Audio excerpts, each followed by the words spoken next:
if I may, as you know from real estate, there are some places that are never for sale. That's true. We're sitting in one right now, Buckingham Palace that you visited as well. That's true. And having met with the owners of Canada over the course of the campaign last several months, it's not for sale, won't be for sale ever.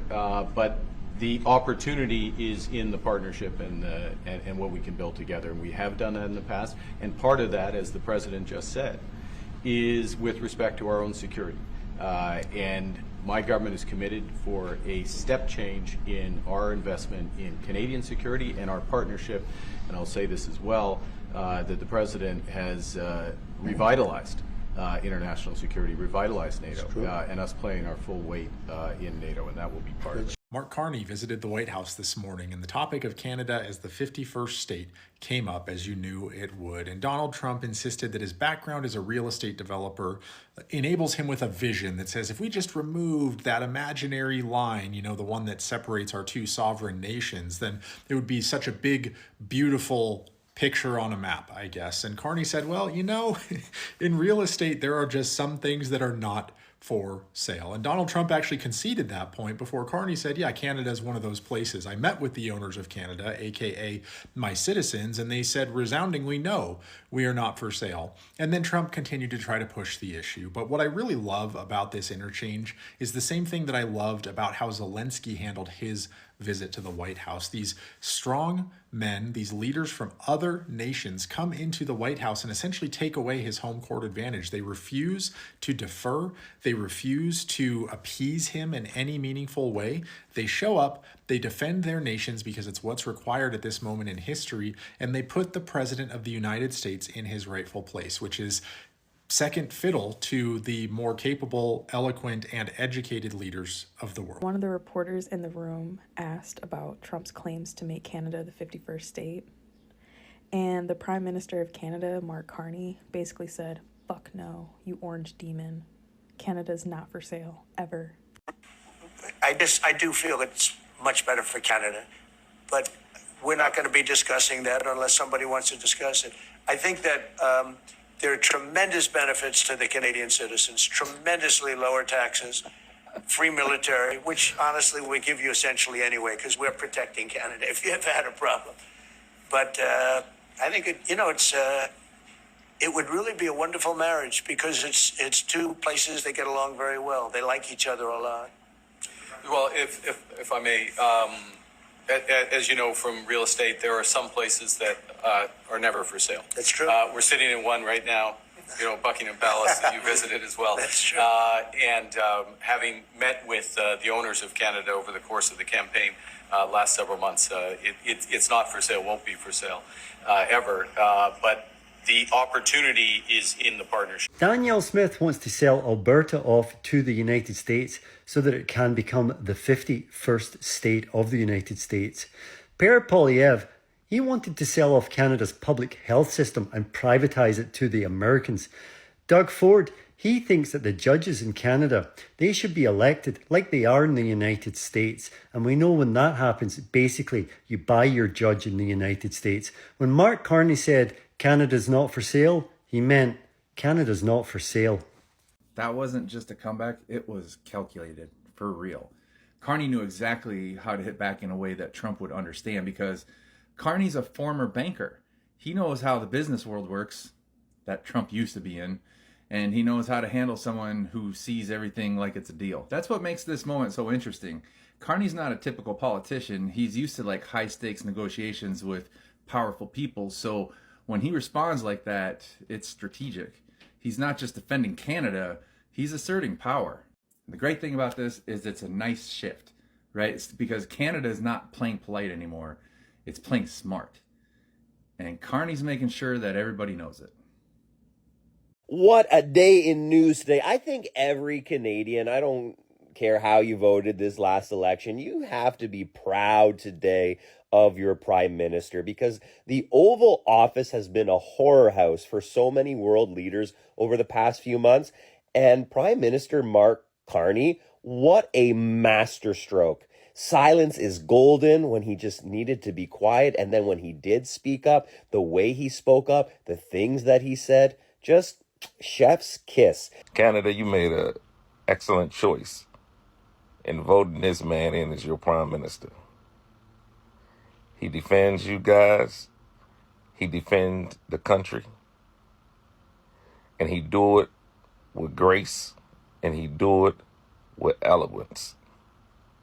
You guys made a great decision by electing this man as yours prime minister. Now, he said Canada is not for sale. Let's let that be the end of that.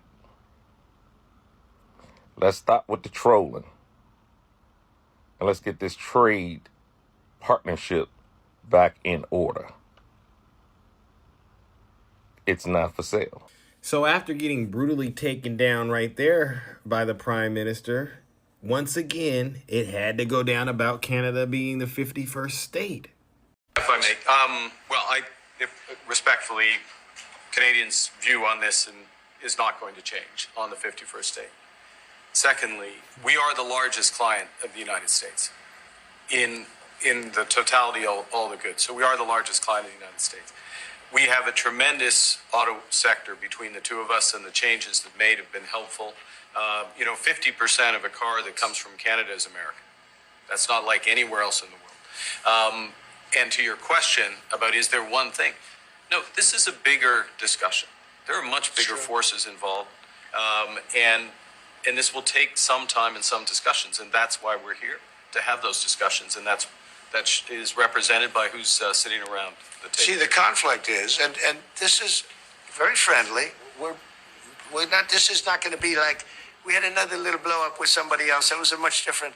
This is a very friendly conversation, but we want to make our own cars. We don't really want cars from Canada, and we put tariffs on cars from Canada, and at a certain point, it won't make economic sense for Canada to build those cars. And we don't want steel from Canada because we're making our own steel, and we're having massive steel plants being built right now as we speak.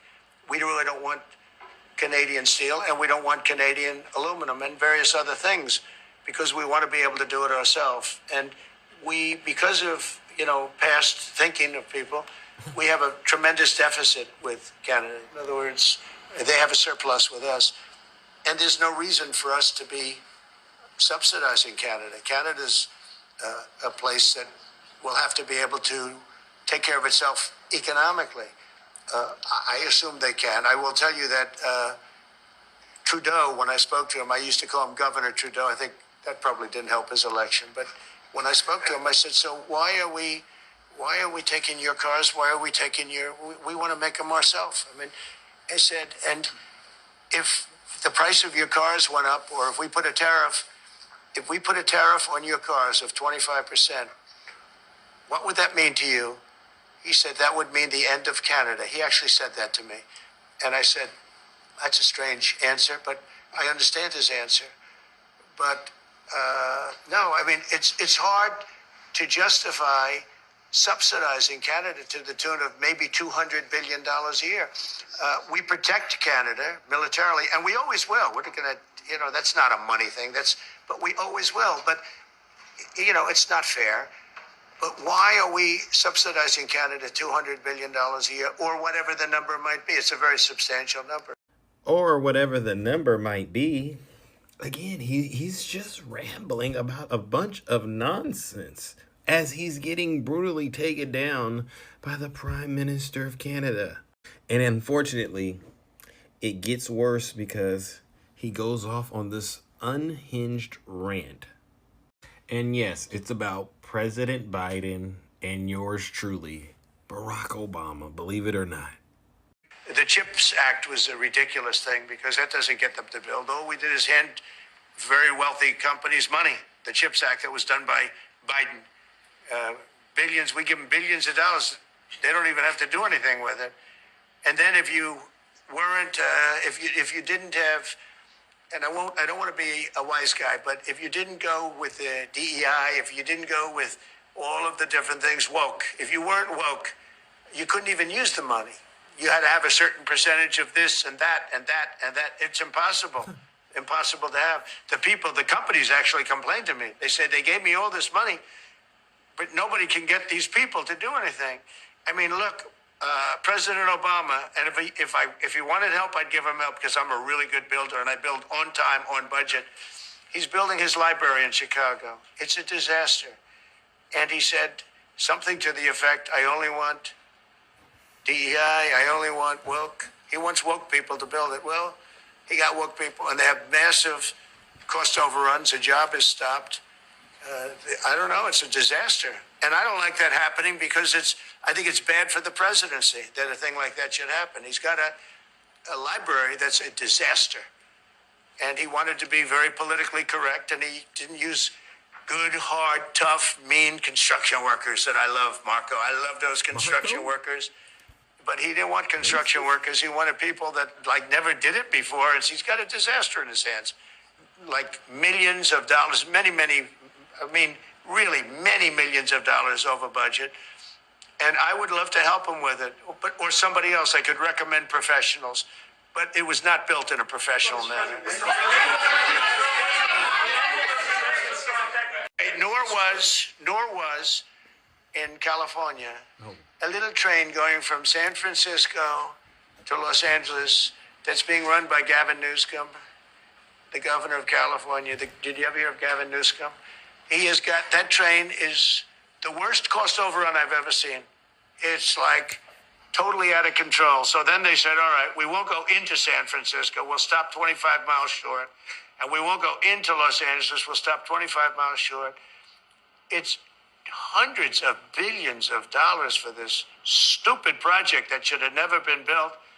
And then they realized that it would have been a lot less costly if we just gave limousine service back and forth and gave it free. They would have saved hundreds of billions of dollars. They have airplanes that go there for one 1/100th the cost. And they have cars. They have a thing called the highway that goes back and forth that's not fully utilized. And they got involved with this project. And Gavin, I always liked Gavin. I had a good relationship with him. I just got him a lot of water. I sent in people to open up that water because he refused to do it. And we just got him a lot of water. If they would have had that water, and if they would have done what I said to do, they wouldn't have had the fires in Los Angeles. Those fires would have been put out very quickly. But if you think about it, and you got to take a look at this, it's the worst cost overrun I've ever seen. I've watched a lot of stupid people build a lot of stupid things, but that's the worst cost overrun I've ever seen, what's happening between San Francisco and Los Angeles. And you ought to ask about that because this government is not going to pay. I told our very great new Secretary of Transportation, he's doing a good job, Sean Duffy, I said, we're not going to pay for that thing. It's out of control. This is something that you don't have things like this. It's not even conceivable. Like 30 times over budget, 30 times. It's the craziest thing and now it's hundreds of, it was supposed to be a simple train. And I think the media should take a look at it. And I'd love him to run for president on the other side. I'd love to see that. But I don't think he's going to be running because that one project alone, well, that and the fires and a lot of other things, pretty much put him out of the race. All I can say is it's clear his cognitive abilities are gone. I have no clue what the heck he is talking about. All that rambling, all those lies. I mean, at this point, why even fact check the crazy guy, right? I'm surprised he didn't even bring up Hannibal Lecter. So for all of you who continue to support Donald Trump, what do you have to say now? It's clear he's not there. He has no clue what he is doing, and he's lying. He's making things up. And the longer you keep following him down this dark and dangerous path, the more and more Americans are going to be at risk. Canada's Prime Minister told Trump you'll never have Canada. What happened? Canada's Prime Minister Mark Carney sat down with Trump and told him Canada will never ever be for sale ever. Right before that, Trump said he still wants Canada to be the 51st state. After Carney told him it's not for sale, Trump said never say never. Why does he want Canada so bad? Why don't you take better care of your hairline so bad? Trump said we provide Canada free military and protect them for no cost. He said they'd be a better nation under us. That we don't need anything from them. If we don't need anything from Canada, then why do we want to make them the 51st state? Trump said it would look more beautiful being called just America. That he would give them amazing Medicare coverage and the best tax cuts they've ever seen. But he also said they're scamming us in 2017, he signed an agreement saying, I don't care what he did in 2017. I care about now. You can't keep letting countries scam us with He bad literally trade wrote deals. that we do good trade with Canada in You 2017. mean the 68-page national security report he signed in 2017 saying Canada and the U.S. share a unique strategic and defense partnership? This is the art of the deal. Are you going to trust someone who's always trying to do the art of the deal on you instead of trying to get a good outcome for both parties? Best outcome is when one party wins more than the other. Right now, Canada's winning more than us. They should just join America. Why do we want them so bad if we don't need them? It's too late. It's 2025. We don't need Canada, but we need them, but we don't need them, but we need them. Carney strongly stood up for Canada, telling Trump that Canada is not for sale. And good on him. Canada is not for sale. Normal, regular Americans who didn't vote for Trump and don't believe his MAGA garbage, I think the majority of Americans don't want to take over Canada. That's ridiculous. The Canadians are our friends. They are our allies. We love Canada. They are their own sovereign nation, and that's it. And Mark Carney did a good job of being firm and saying Canada is not for sale, but doing it in a very diplomatic way by also saying, like the Oval Office, the White House is not for sale. It's not. Imagine if a foreign country came to the United States and said, we want to annex you. We want to take you over and make you a part of our region. That's the crap that Russia does. Ukraine, that's the crap that Donald Trump wants to do. And it's insane. And it's undemocratic. It's imperialistic. And it's nonsense. So, no. Canada is not for sale. And the majority of Americans don't want to annex Canada. We want to continue our partnership and friendship with Canada. The second thing here, of course, during that same meeting is Trump basically stating, I could make 25 deals right now. And besides, we don't even need trade deals. If others want a part of our market, they need to make the deals. That is complete and utter nonsense. Okay? These tariffs have absolutely, they're destroying the U.S. economy. We are exporting less. Our agricultural sector is getting hit hard because agricultural products that we usually export to allies and others, other countries that are not necessarily our allies, but we still do business with them, like China, we're not exporting. We're not importing goods, consumer goods, toys, house appliances, kitchen appliances, things like that. We're not importing those. And so it's hurting our economy. And when Trump says, we don't need these deals, they need these deals, they need to be a part of us. No, he's isolating us. We import a ton of goods. We import more than we export. Lumber, parts for vehicles, high technology type equipment, semiconducting equipment, things that go into cell phones, stuff like that. We're not going to be able to import without having trade deals with our partners and allies. And all the economists and everybody are saying we are about a couple weeks away from really seeing supply chain shortages because traders are not going to be importing all the goods that they would normally do because they're going to get hit with these enormous tariffs. And the goods that do make it in are going to be a giant tax hike on us, the American people. We fit the bill. We're going to eat the cost of these tariffs.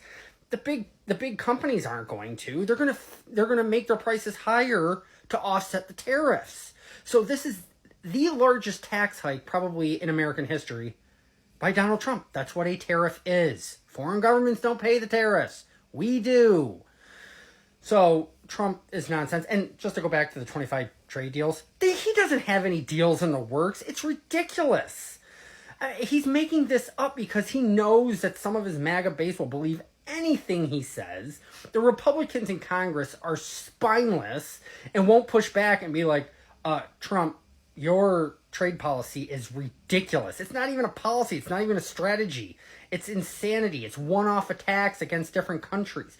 Trump wants to take us back to the early 20th century where we did bilateral trade agreements. We hadn't had a globalized economy yet. We hadn't had post-World War II globalized economy, globalized world. And so he wants to take us back to those times. That's never going to exist again. That kind of trade, that kind of world no longer exists. We're too interconnected. He doesn't seem to get this through his thick head. And Peter Navarro, who he brought on to help him with terrorists, doesn't know anything about terrorists. He wrote a book and made up stuff. But of course, Jared Kushner went and found, who would agree on, tariffs and trade policy with my father-in-law? Oh, here's this guy. And, I mean, it's ridiculous. Peter Navarro doesn't have any experience. This administration doesn't have any experience. Meanwhile, their decisions are severely damaging our economy and are going to hurt lower and middle class people.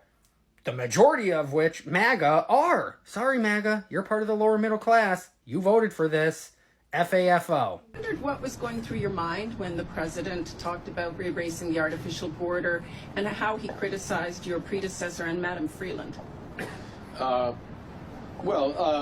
Thank you for your question. I'm glad that you couldn't tell what was going through my mind as that was going through. With respect to the first point, the president has made known his wish about that issue for some time.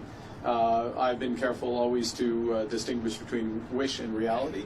I was clear there in the Oval Office, as I've been clear throughout on behalf of Canadians, that this is never going to happen.